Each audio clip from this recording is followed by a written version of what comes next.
आज बाल्यापाल ब्लॉक बड़ास ग्राम पंचायतर शह शह बीजेडी परिवार एवं कर्मी बीजेडी दल छाड़ी कांग्रेस दलर नीति आदर्श एवं बस्ता बाल्यापाल जनदरदी नेता श्रीजुक्त विजन नायकों भावमूर्ति एवं निष्ठापर राजनैतिक जनसेवार अनुप्राणित हो बड़ास ग्राम पंचायतर वरिष्ठ कांग्रेस नेता जगन्नाथ विश्वाल नेतृत्व में विधिबद्ध भाव कांग्रेस दल में सामिल हेले। एही बैठक में ब्लॉक कांग्रेस सभापति सुरेश सेनापति, वरिष्ठ कांग्रेस नेता मुरली मोहन साहू, वरिष्ठ कांग्रेस नेता प्रफुल्ल कुमार साहू, वरिष्ठ कांग्रेस नेता रविनारायण महांती,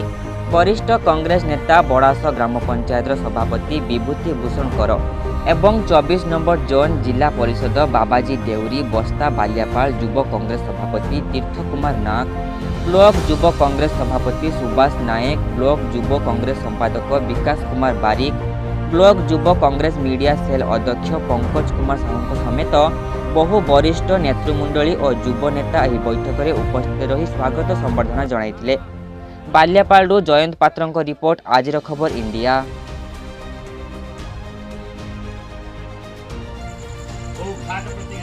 बीजेडी आगे भागभाग करा हला किसी बीजेडी नेता जाई बीजेपी रे मिसिले